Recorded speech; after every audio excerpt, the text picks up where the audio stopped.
Good morning, class 3. I hope you all will be fine and safe. Today is Wednesday, 19 May 2021, and our lecture number 4 for the science subject. In the previous lecture, lecture number 3, we completed our unit number 1, the human body, the topic nose and tongue. Tongue के बारे में हमने पढ़ा था कि टंग क्या करता है, टंग टेस्ट करने में हेल्प करता है और हमें खाना चबाने में हेल्प करता है और हमें उसको निगलने में हेल्प करता है। उसके बाद आज हमारा न्यू यूनिट स्टार्ट हो रहा है, यूनिट 2 द एनिमल वर्ल्ड। बच्चों, नाम से ही पता है कि एनिमल वर्ल्ड जो है वो जैसे हम इंसानों की एक दुनिया है, बिल्कुल वैसे ही अल्लाह ताला ने मुख्तलिफ किस्म के जानवर भी इस दुनिया में बनाए हैं, जिसको हम एनिमल वर्ल्ड का नाम देते हैं, मतलब जानवरों की दुनिया। ओके बच्चों, अल्लाह ताला ने इस दुनिया में ना जो जानवर बनाए हुए हैं उसमें कैटेगरीज रखी हैं। कुछ जानवर जो हैं वो ज़मीन में ज़िंदा रह सकते हैं, कुछ पानी में ज़िंदा रह सकते हैं और कुछ जो है वो हवा में उड़ते हैं, फिर वहाँ पे ही ज़िंदा रहते हैं। जो ज़मीन में रहने वाले जानवर हैं उनमें आप लोग बोर्ड की तरफ जो बोर्ड में देख रहे हैं, जैसे कि हमारे पास है horse, deer, cat, cow, lion, tiger, camel और इस तरह के और बहुत सारे जानवर जो ज़मीन में रहते हैं। इसमें डॉग भी है। उसके अलावा हमारे पास आता है वाटर एनिमल्स। वाटर एनिमल्स में हमारे पास होता है ऑक्टोपस, फिश, और हमारे पास स्टार फिश होते हैं, शार्क होता है। जितने भी समंदर में जो जानवर हैं ना उनको वाटर एनिमल्स बोलते हैं। इसी तरह फिर अल्लाह ताला ने आसमान में, हवा में भी जानवर, हवा में उड़ने के लिए भी जानवर बनाए हैं। वो जानवर जैसे आप लोग को नजर आ रहे हैं वो परिंदे होते हैं जो हवा में रहते हैं। क्रो है, पैरट है, ईगल है, पिजन है और इस तरह के और बहुत सारे हमारे पास पैरट्स, बर्ड्स हैं जो हवा में होते हैं। तो ये इस तरह हम इन्होंने डिवाइड किया है कि जानवर जो हैं वो कुछ हवा में होते हैं, कुछ पानी में होते हैं और कुछ ज़मीन में होते हैं। तो ये तो हमें समझ आ गई कि कौन से जानवर ज़मीन में होते हैं, कौन से हवा में होते हैं और कौन से पानी में होते हैं। अच्छा, जो पानी में रहने वाले जानवर हैं ना वो ज़मीन में ज़िंदा नहीं रह सकते और जो ज़मीन में चलने वाले जानवर हैं वो पानी में चले जाएं तो वो डूब जाते हैं या फिर वो मर जाते हैं। तो इसी तरह डिफरेंट जानवर जो है डिफरेंट जगहों पे डिफरेंट जगहों के लिए बना है। ओके उसके बाद अब आते हैं what is a life cycle. आप लोग का पहला टॉपिक है, पेज नंबर 10 से 13 तक आज हम इसमें रीड करेंगे। सबसे पहला टॉपिक है what is a life cycle. Life cycle बच्चे दौरानिया हयात को कहते हैं। दौरानिया ड्यूरेशन को कहते हैं और हयात ज़िंदगी को कहते हैं। किसी भी जानवर की ज़िंदगी का स्टार्ट से लेकर आखिर तक का जो सिलसिला होता है वो हमारे पास होता है लाइफ साइकिल। आगे देखिए, लाइफ साइकिल की मीनिंग्स इन्होंने इसी में लिखा हुआ है बुक में। Life cycle is all the changes that an animal goes through from birth to death. कहते हैं लाइफ साइकिल वो सारी तब्दीलियां हैं जो जो कोई भी जानवर गुजरता है अपनी पैदाइश से लेकर अपने मरने तक। किसी भी जानवर अपने पैदाइश से लेकर और मरने तक जिन जिन स्टेजेस से गुजरता है, जो जो तब्दीलियां उसकी जिस्म में आती हैं, वो पूरा साइकिल जो है वो हमारे पास लाइफ साइकिल कहलाता है। लाइफ ज़िंदगी को कहते हैं, साइकिल एक मतलब चलने वाली साइकिल को कहते हैं जो किसी भी जानवर की या ये सिर्फ जानवरों के लिए नहीं, ये इंसान का भी होता है, जो पैदाइश से लेकर मरने तक चलता है उसको हम कहते हैं लाइफ साइकिल। बच्चों, बोर्ड का काम हमारा यहाँ पे ख़त्म होता है, लेकिन उससे पहले डिफ़िकल्ट वर्ड्स पे आ जाएं। डिफ़िकल्ट वर्ड्स में कुछ डिफ़िकल्ट मैंने वर्ड्स लिखवाई हैं और कुछ मैं बुक्स में बताऊंगी आप लोग को। लाइफ साइकिल है दौरान हयात, न्यूट्रिशन ग़िज़ाई अज्जा को कहते हैं, डाइज मर जाने को कहते हैं, सॉइल जो है डेथ भी मरने को कहते हैं और डाइज भी। सॉइल मिट्टी को कहते हैं, ग्रो भरने को कहते हैं। ये सारे वर्ड आप लोग की रीडिंग में आएंगे। ओके बच्चों, now come to your book. Page number 10 पे आज की डेट लिखें। Unit 2 the animal world. The study of animal is called zoology. बच्चों, जानवरों के बारे में जो स्टडी होती है, जो पढ़ाई होती है, वो हमारे पास ज़ूलॉजी होती है। जब आप लोग बड़ी क्लासेस में जाओगे तो आप लोग को बायोलॉजी में दो वर्ड मिलेंगे, एक आप लोग को ज़ूलॉजी और एक बॉटनी मिलेगी। फिर आगे मज़ीद जब जाएंगे ना तो ज़ूलॉजी डिपार्टमेंट अलग हो जाता है और बॉटनी डिपार्टमेंट अलग हो जाता है। बॉटनी जो है बच्चों प्लांट की स्टडी को बॉटनी बोलते हैं और ज़ूलॉजी जो है वो जानवरों की स्टडी को ज़ूलॉजी बोलते हैं। तो कुछ लोग ज़ूलॉजी फील्ड में चले जाते हैं और कुछ जो है बॉटनी फील्ड में। Study of animal is called zoology. Study of plants are called botany. Botany is the study of plants. अभी अब जब प्लांट वर्ल्ड हम यूनिट आगे अभी पढ़ेंगे तो उसमें हम बॉटनी पढ़ेंगे. बॉटनी प्लांट्स के बारे में जितनी भी स्टडी है, जितनी भी पौधों के बारे में किताबें लिखी गई हैं वो सारा बॉटनी में आता है. और जोलॉजी है, जोलॉजी जो है वो सारे जानवरों के बारे में जितनी भी बातें हैं, चाहे लैंड एनिमल है, एयर एनिमल है या फिर वाटर एनिमल है, उन सब वो सारा मिला के हमारे पास एक सब्जेक्ट बनता है जिसको इन्होंने जोलॉजी का नाम दिया है. Let's begin our study of zoology with the life cycle of an animal. Scientist कहता है कि चलें आए अपनी जोलॉजी जो है वो स्टार्ट करते हैं. कहाँ से? लाइफ साइकिल ऑफ एनिमल से. किसी भी जानवर को, मतलब जानवरों की लाइफ साइकिल से स्टार्ट करेंगे कि एक जानवर का दौरान हयात कितना होता है. What is a life cycle? A life cycle is all the changes that an animal goes through from birth to death. It's not only animals that have a life cycle. Every living thing has a life cycle. बच्चों जो मैंने अभी board में आप लोग को बताया कि लाइफ साइकिल जो है वो किसी भी जानवर की पैदा होने से लेकर उसके मरने तक जितनी भी चेंजेस उसमें आती हैं वो उसका लाइफ साइकिल होता है.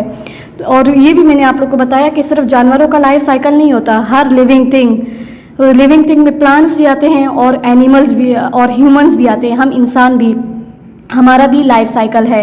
हमारे पैदाइश से लेकर हमारे मरने तक डिफरेंट स्टेजेस होते हैं. जैसे हम पैदा होते हैं तो हम छोटे होते हैं, छोटे से बेबी होते हैं, और जब आप बड़े होते हो तो आप थोड़े से, जब बड़े होते हो तो आप चेंज लगते हो, और उससे जब बड़े होते हो तो और चेंज लगते हो, और जब हम बूढ़े हो जाते हैं तो हमारा फिजिक बिल्कुल चेंज हो जाता है. ये हमारा पूरा लाइफ साइकिल है. बिल्कुल वैसे ही जानवरों का भी है. अब आते हैं an animal's life cycle starts when it is born. जानवरों का लाइफ साइकिल कब स्टार्ट होता है? जब वो पैदा होते हैं. The life cycle continues as animal grows up. और जानवरों का जो लाइफ साइकिल है वो तब तक जारी रहता है जब तक वो बढ़ते नहीं है, बड़े नहीं हो जाते. जैसे ये देखिए एलिफेंट का बेबी, यहाँ से इसका लाइफ साइकिल स्टार्ट होता है यहाँ तक, जितना जहाँ तक ये बड़ा हो जाता है. तो ये सारा इसका इधर से लेकर इधर तक इसका लाइफ साइकिल होता है. Even when an animal dies, यहाँ तक कि अगर कोई जानवर मर भी जाता है, nutrition from its body goes into the soil. उसकी बॉडी में जो ग़िज़ा होता है, न्यूट्रिशन ग़िज़ाई अज्जा को कहते हैं.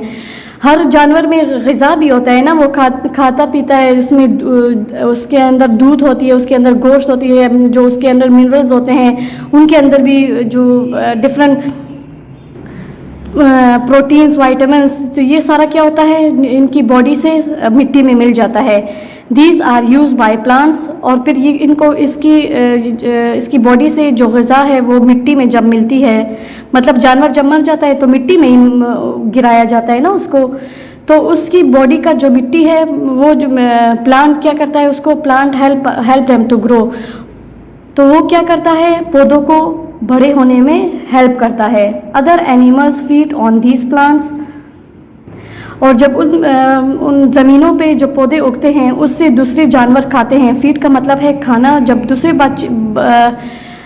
जानवर उसमें से खाते हैं, in this way even a dead animal can help the life cycle for other animals. तो इस तरह जो मरा हुआ भी जानवर है ना, वो दूसरे जानवरों की लाइफ साइकिल में मदद करता है.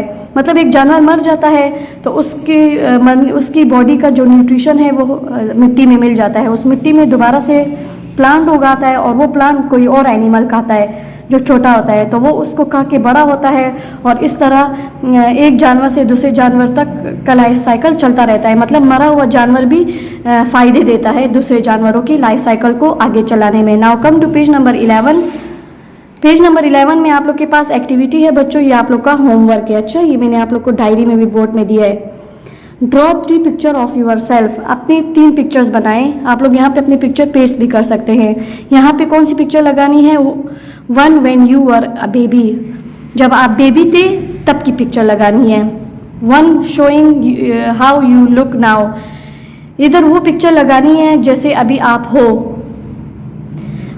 And 1 showing what you might look like when you are an adult. और यहाँ पे वो पिक्चर लगाएं जो आप खुद को जब बड़े आदमी बनोगे उस तरह उस वक्त आप अपने आप को कैसे देखते हो, उधर वो पिक्चर लगानी है. मतलब बड़े हो के आप लोगों को अपना आप कैसे दिखता है. तो ये आप लोगों ने ये एक्टिविटी करनी है पेज नंबर 11 पे. पेज नंबर 12 पे आ जाए बच्चों. ये है हमारे पास पेज नंबर 12। पेज नंबर 12 पे हमारे पास है ग्रो और चेंज। तब्दील होना और ग्रो मतलब बढ़ना। एवरी लिविंग थिंग ग्रोज बिगर। जैसे हम इंसान बड़े होते हैं टाइम टू टाइम, इसी तरह हर जानदार जो है वो टाइम टू टाइम, चाहे वो जानवर हो चाहे वो प्लांट हो, वो टाइम टू टाइम बढ़ता रहता है। जैसे हम किसी पौधे को अगर उगाते हैं तो छोटा सा होता है ना, फिर कुछ टाइम के बाद वो बड़ा हो जाता है। इसी तरह जानवर भी छोटा होता है फिर बड़ा होता है, इसी तरह इंसान भी छोटे से बड़ा होता है। One day the puppy will be as big as the fully grown dog. ये देखें, पपी कहते हैं कि एक दिन ये पपी जो है वो डॉग के बेबी को बोलते हैं। एक दिन ये पपी भी इतना बड़ा होगा जैसे ये फुली ग्रोन डॉग है, जैसे ये बड़ा डॉग है। One day the fish will be as big as the fully grown fish. एक दिन ये बेबी फिश जो है वो ऐसे ग्रोन फिश की तरह बड़ा हो जाएगा। Like the puppy and fully grown dog some animals look very similar. अच्छा बच्चों, यहाँ पे बता रहे हैं कि जैसे कि ये पपी जो है जब छोटा होता है, जैसे वो पपी होता है, जैसे ये छोटा दिखता है ना बचपन में, बिल्कुल जब बड़ा भी होता है ना तो वैसे ही दिखता है, लेकिन क्या होता है सिर्फ साइज में बड़ा होता है। तो वो बचपन में जैसे होते हैं ना बिल्कुल बड़े होके भी वैसे ही दिखते हैं, लेकिन इनका साइज बड़ा हो जाता है। कहते हैं कुछ जानवर ऐसे होते हैं।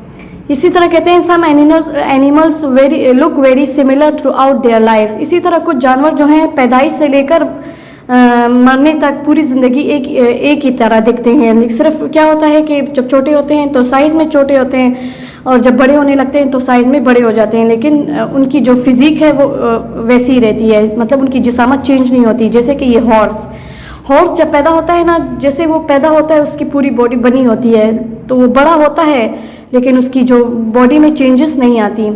We can say that only we can say that they have grown but their physical features have not changed very much।